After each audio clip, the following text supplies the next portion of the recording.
Kelas 6, tema 7, subtema 2, pembelajaran 1. Itu adalah pembahasan kita kali ini ya. Materi yang akan kita bahas adalah PPKN Bahasa Indonesia. PPKN kita akan menganalisis penerapan nilai-nilai Pancasila dalam kehidupan sehari-hari. Bahasa Indonesia tentang menggali isi teks pidato yang didengar dan dibaca. Setelah belajar ini diharapkan siswa mampu mengidentifikasi nilai-nilai kepemimpinan dan contoh kegiatan dengan benar. Kemudian, siswa mampu menjelaskan nilai-nilai persatuan dengan benar. Selanjutnya, siswa dapat menyusun konsep urutan isi pidato. Yuk kita mulai saja pelajaran kita hari ini ya, tentang pemimpin idolaku, subtema 2. Pemimpin itu adalah orang yang mengemban tugas dan tanggung jawab untuk memimpin dan bisa mempengaruhi orang yang dipimpinnya. Dengan menjadi seorang pemimpin, tentu harus siap untuk pengayom rakyat. Artinya harus terlibat dalam urusan rakyat. Pemimpin yang baik itu adalah pemimpin yang bisa dipercaya, jujur, bertanggung jawab, berani menghadapi tantangan, cerdas, serta mengayomi masyarakat. Dengan demikian akan menjadi idola di mata masyarakat. Apakah kamu memiliki seorang pemimpin idola? Siapa pemimpin idolamu? Apa yang telah diperbuatnya sehingga ia dijadikan pemimpin idolamu? Jika ada, nanti tulis ya di bukumu. Dan nilai-nilai kepemimpinan yang mencerminkan Pancasila sila ketiga. Formatnya bisa seperti ini ya. Silakan dilihat dan dicatat ya. Sekarang mari kita lihat pemimpin idola berikut ini ya. Ceritanya tentang pamanku lurah idola. Ini cerita tentang pamanku, Badi namanya. Ia seorang lurah di desanya. Warga biasa memanggilnya dengan sebutan Pak Lurah. Tetapi aku tahu mereka mengenal dekat, hormat, serta sayang kepada beliau. Walau menjabat sebagai lurah, pamanku hidup sederhana. Gaji dan fasilitas yang diperolehnya tidak digunakan untuk kepentingan pribadinya. Rumahnya tetap mungil, sederhana, hanya berlantai semen. Ah, untuk apa rumah mewah, berlantai keramik? Yang penting bersih dan nyaman saja. Lantai semen justru terasa lebih dingin kan? Ujarnya ketika aku mengomentari rumahnya.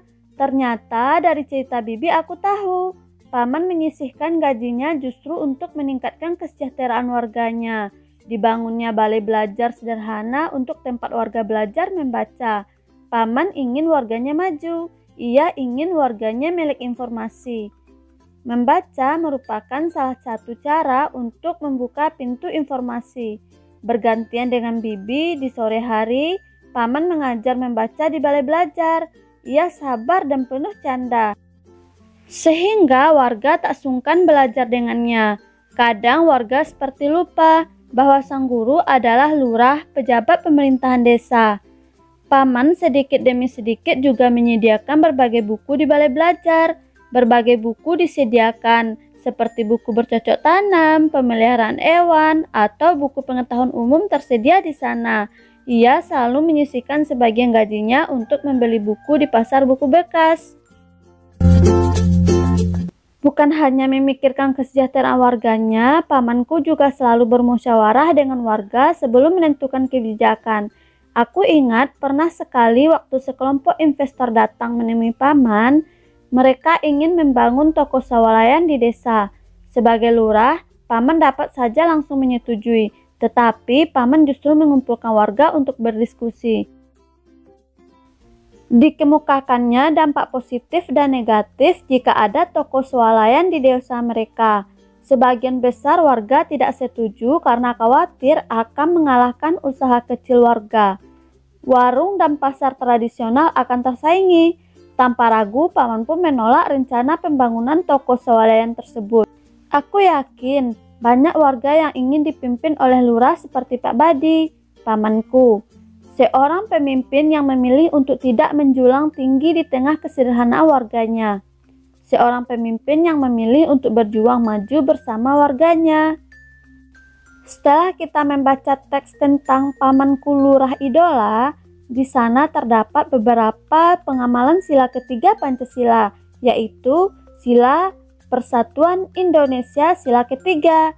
Apa nilai-nilai yang dicontohkannya? Yang pertama, sanggup dan rela berkorban untuk kepentingan bangsa dan negara apabila diperlukan. 2. Mengembangkan rasa cinta kepada tanah air dan bangsa. 3. Mengembangkan rasa kebanggaan berkebangsaan dan bertanah air Indonesia. 4. Mengembangkan persatuan Indonesia atas dasar Bhinneka Tunggal Ika. 5. Memajukan persatuan dan kesatuan bangsa. Jadi, seorang pemimpin itu harus mampu menunjukkan sikap dan perilaku yang sesuai dengan nilai-nilai Pancasila. Pertanyaannya, mampukah kamu menjadi pemimpin yang baik? Harus mampu ya, karena dimanapun kita akan selalu jadi pemimpin. Misalnya pemimpin untuk adik, pemimpin untuk keluarga kita, dan sebagainya ya. Seorang pemimpin yang baik itu peduli terhadap rakyatnya. Salah satunya adalah dengan cara terjun langsung ke lapangan memberikan bantuan kepada masyarakat yang membutuhkan. Tentu kamu pernah melihat langsung atau pernah menyaksikannya di televisi, bukan?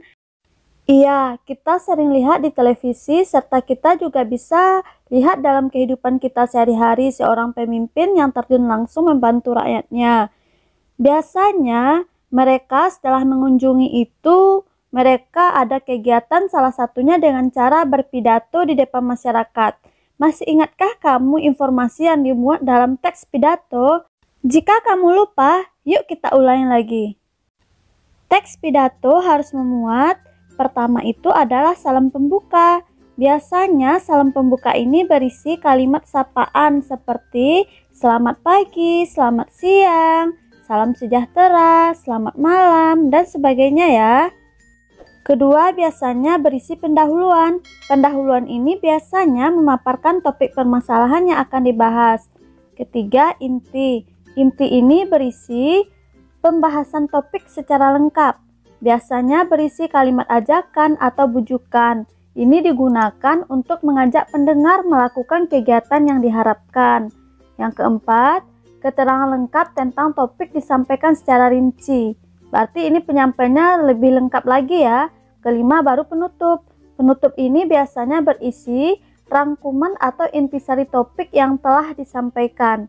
Yang terakhir itu adalah salam penutup.